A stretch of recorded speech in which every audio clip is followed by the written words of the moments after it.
Hoy en Respuestas con Bayless Conley. Si no sabes qué hacer y te enfrentas a una situación matrimonial, una situación financiera, hay en tu vida un conflicto espiritual y hay cosas con tus hijos o con el trabajo y tú estás falto de sabiduría, no sabes qué hacer, pídele a Dios sabiduría. La promesa es que Él te la dará libremente. Hola, soy Bayless Conley. En la vida todos enfrentamos incertidumbre, ya sean problemas financieros, valles relacionales, una crisis de salud o solo intentamos descubrir nuestro propósito. Una cosa es segura: Dios te ve, Él te ama y no importa lo que estés enfrentando, Él tiene las respuestas.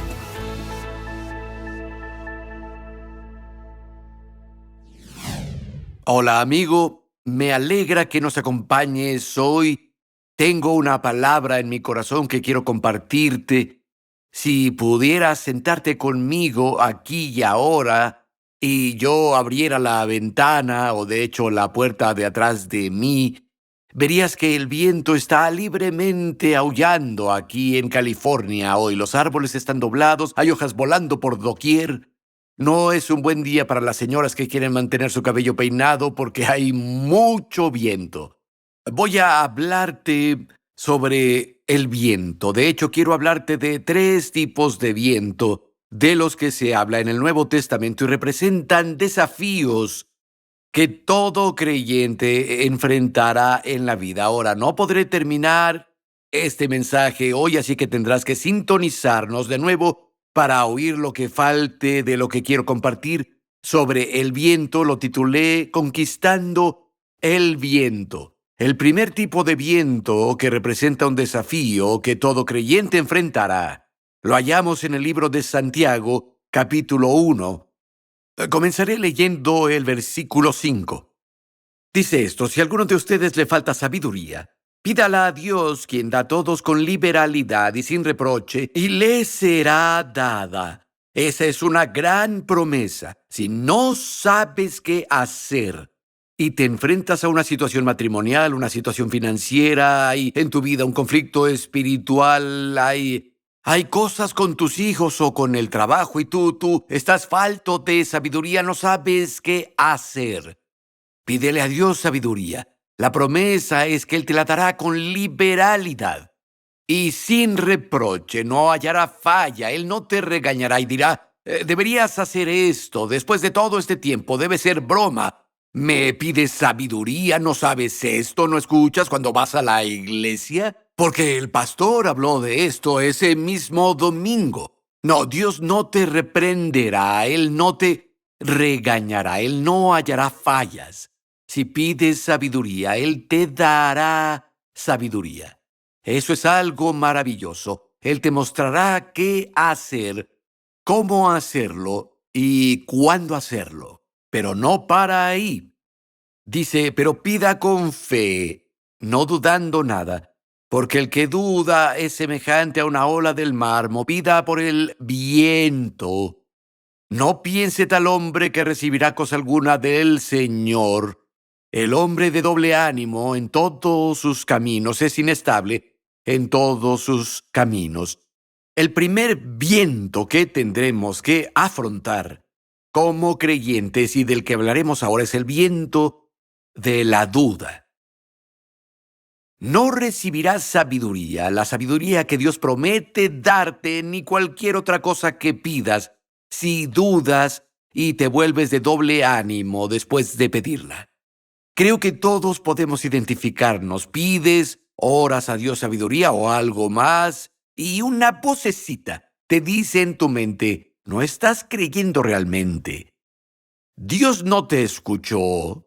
No te sientes diferente. Las cosas no se ven diferentes. Será mejor que de nuevo ores. Algunas personas incluso dudan de su propia experiencia de salvación. Otros han pedido sanidad o han orado a Dios que les ayude en alguna otra área de la vida, pero van y vienen como esa ola en el viento. Su confianza fue sacudida y van y vienen. Creo que Dios me oyó, no me escuchó, te sientes genial y algunas cosas empiezan a pasar a tu favor. Piensas: Dios está conmigo, y de repente Algunas cosas salen mal y dices, oh, tal vez él no me oyó. Y vas y vienes de doble ánimo e inestable en todos tus caminos, que esa persona no crea que recibirá algo del Señor.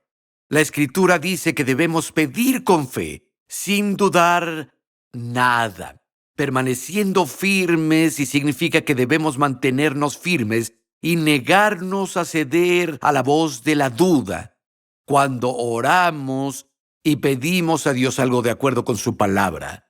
La pregunta que viene es, ¿cómo se hace? ¿Cómo te mantienes firme? ¿Cómo te mantienes estable? ¿Cómo evitas volar con este viento de duda que quiere llevarte de un lado a otro, de doble ánimo? ¿Cómo permaneces firme en tu fe? Bueno, quiero compartirte algo muy simple para nuestra audiencia inglesa ahora. Esto es un acróstico que usa la palabra faith. Y hay 5 cosas, F-A-I-T-H. Si esto va a ser doblado a otro idioma, obviamente el acróstico no funcionará, pero los principios funcionarán, así que lo entenderás. Esta es la respuesta a cómo permanecer de un ánimo y firme cuando oras confiando en Dios. F, lo primero significa encuentra una promesa. La fe comienza cuando conoces la voluntad de Dios. La voluntad de Dios se revela por lo que Él promete. Sus promesas son una revelación de su voluntad. Dios solo hace promesas que desea cumplir. El único propósito de una promesa de Dios es su cumplimiento. Número 1, encuentra una promesa. Primera de Juan 5, versículos 14 y 15 dice, y esta es la confianza que tenemos de Él. ¿Listos? Esta es la confianza que tenemos de Él, que si pedimos algo conforme a su voluntad, Él nos oye. Y si sabemos que Él nos oye, en lo que pidamos, sabemos que tenemos las peticiones que le hayamos hecho. Alguien dice, ¿cómo sé si es la voluntad de Dios? Si Él lo prometió, es su voluntad. Encuentra una promesa que te pertenezca como creyente en Cristo. Comienza encontrando una promesa. Comienza con la palabra de Dios. La segunda letra es A y significa acepta la promesa como tu solución. Acepta la promesa como tu solución, ya sea que la entiendas o no. Jesús, al hablar de la parábola del sembrador, el sembrador echa las semillas de la palabra de Dios y Dios conlleva su palabra, conlleva la salvación en todos sus variados aspectos. Salvación, la palabra misma, significa ser salvo, pero significa ser liberado, significa ser sanado, significa ser rescatado. Todas las cosas que Dios hace y están en este paquete de salvación provienen de la semilla de la palabra de Dios. ¿Sabes? Nacemos de nuevo. No por semilla corruptible, sino a través de la semilla incorruptible de la palabra de Dios. Salmo 107:20, Dios envió su palabra y los sanó. El apóstol Pablo dijo, los encomiendo a Dios y a la palabra de su gracia, que tiene el poder de edificarlos y darles herencia entre los santificados. Lo que Dios hace en nuestra vida lo hace a través de su palabra y por su espíritu. Jesús, al hablar de que la semilla es la palabra de Dios en la parábola del sembrador, dijo, el reino de Dios es como un hombre que echa semilla en la tierra, ¿cierto? Antes dijo que la tierra es el corazón humano. Él recibe la palabra en su corazón y duerme y se levanta de noche y de día, y la semilla brota y crece y él no sabe cómo. Después, cuando la semilla está madura y el grano está maduro, él mete la hoz y recoge la cosecha. Es interesante. Dijo que la semilla se siembra en la tierra de su corazón. Él duerme y se levanta. Significa que habrá un tiempo entre plantar y la cosecha. Día y noche, la semilla brota y crece, madura y produce una cosecha. Él no sabe cómo. Significa esto, que la palabra de Dios funciona independientemente de tu comprensión, pero debes aceptarla como tu solución. Ahora, A no significa argumentar. Algunas personas dicen, sé que la Biblia dice eso, pero... Y luego tienen una discusión. Nunca llegarás a ningún lado si no estás de acuerdo con su palabra. Debes estar de acuerdo. Estaba dando una conferencia una vez en ah, un área donde había muchas pandillas y me habían invitado a esta pequeña iglesia y estaba formada principalmente por expandilleros, personas que vivieron estilos de vida de abuso de drogas y violencia y habían hallado salvación y rescate en Jesús. Dios envió a un hombre ahí para plantar la iglesia. Tenía un trabajo hermoso y estaba ahí con una multitud a la que no estaba muy acostumbrado, pero ellos fueron encantadores. Se notaba, como decimos, que estaban muy vividos hasta entonces. Tuvieron vidas duras, pero habían sido rescatados por Cristo. Estaban muy agradecidos de estar en la iglesia, de tener una nueva familia. Y un chico se me acercó después de predicar. Y tenía un bastón, caminaba cojeando, y era alguien mayor. Hablé con varios. De hecho, el pastor luego dijo, sí, él es lo que solían llamar un veterano. Era un veterano en las pandillas. Uno de esos que llegó a una edad mayor. Debía tener alrededor de 30 años, pero para ellos era viejo, para un pandillero. Y se sentó junto a mí y me mostró estos tatuajes que tenía. Él dijo, ¿sabes? Después de ser salvo, y voy a atribuir esto a que no tenía conocimiento y sin mucho celo, dijo, ya no quería estos tatuajes de pandillas, puse un cuchillo de mantequilla al fuego. Lo calenté y me deshice de los tatuajes. Tenía todas estas cicatrices en el brazo donde estaban las insignias de las pandillas. Luego me miró y dijo, predicador, ¿sabes cuál es la palabra de Dios sin concesiones? Dije, no, ¿qué es la palabra de Dios sin concesiones? Levantó su Biblia en alto y dijo, la palabra de Dios sin concesiones significa que no hay peros en este libro. Se levantó y se fue.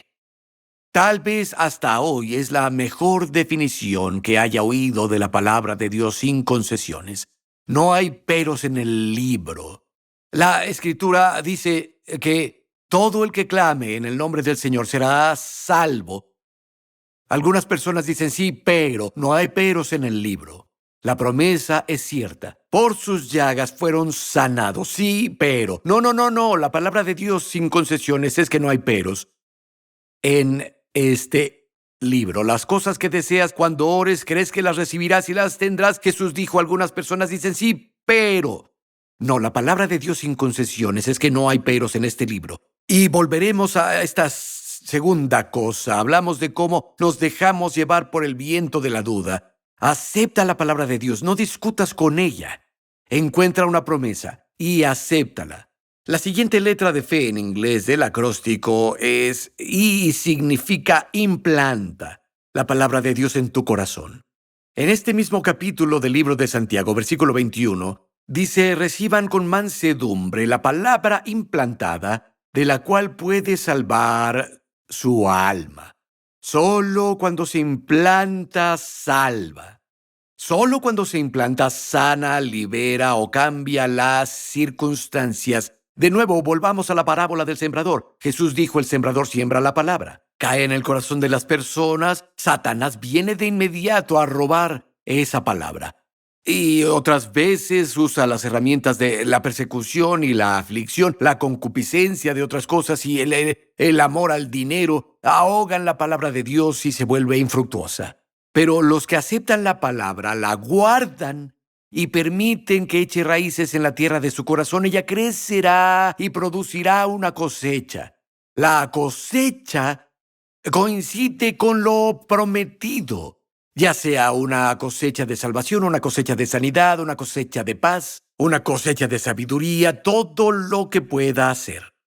Algunas personas reciben la semilla de la palabra de Dios, la ponen sobre la mesa y la admiran. Tienen una Biblia en la mesa del café del recibidor. Es fantástico que tengas una Biblia en la mesa de café, pero necesitas sacar la palabra de la mesa y llevarla a tus ojos, a tus oídos y a tu corazón. No solo la admires, debe ser implantada para que funcione. Alguien dice, ¿cómo implanto la palabra en mi vida? Me alegra que seas curioso. Las siguientes dos letras nos dicen TIH. necesitan pensar en ella. T, necesita escucharla. H, piénsala y escúchala. Eso es el equivalente en los principios de la Biblia a una meditación.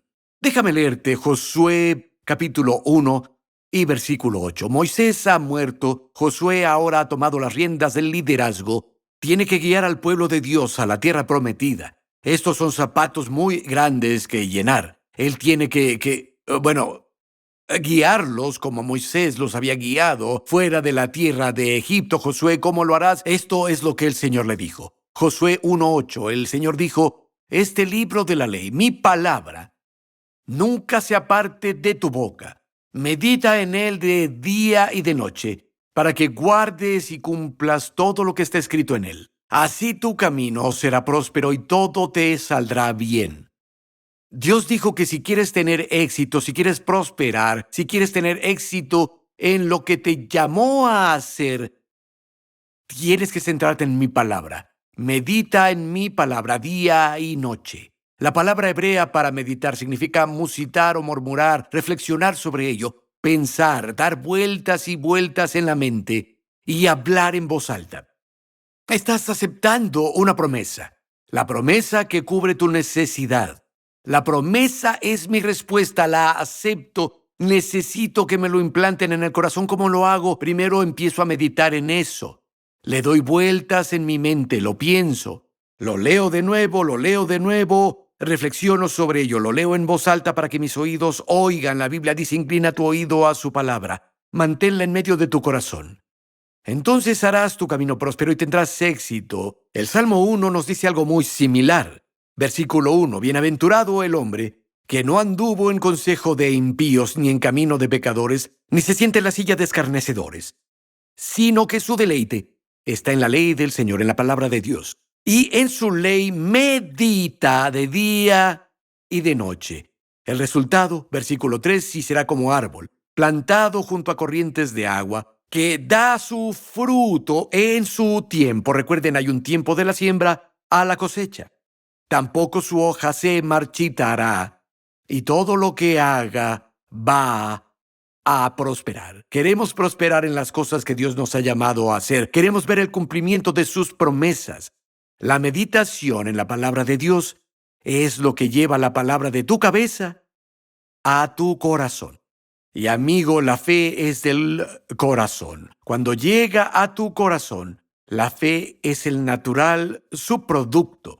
Nunca debería tratarse de que intentemos tener fe. No es, intento creer en esa promesa. No, la fe fluye naturalmente de un corazón que está lleno de la palabra de Dios. Jesús dijo esto en Juan 15:7, si permanecen en mí y mis palabras permanecen en ustedes, pedirán lo que desean y les será hecho. Nuestro hijo menor, Spencer, tiene 36 años ahora que les estoy hablando, pero cuando era pequeño, mi madre le compró una máquina pulidora de rocas. No era algo caro para un regalo de Navidad y creímos que era maravillosa por como un día. Porque tenía esta pequeña máquina y algunas piedras muy feas, aburridas y simples y llanas venían con ella. Las instrucciones decían que tenía este barril, desenroscas un lado, echas las rocas y tenía diferentes granos de arena. Ponías el más áspero, allí primero atornillabas la tapa, lo unías a esta máquina, lo enchufabas y daba vueltas y vueltas, y esta arena dura pasaba sobre esas rocas. Leí las instrucciones y decían que tenías que hacer eso y dejarlo girar y girar por 6 días, 5 o 6 días. Y dije, está bien, lo enchufamos y hacía mucho ruido. Hacía... y estas rocas chocaban, podías oírlo por toda la casa. Fue una locura. Dijimos, Spencer, no podemos tenerlo en la casa, ni siquiera nos oímos hablar. Lo enchufamos a una toma que estaba en el patio, cerramos la puerta y aún así se oía. Dormíamos y quería ponerme la almohada en la cabeza, se oía esto las 24 horas.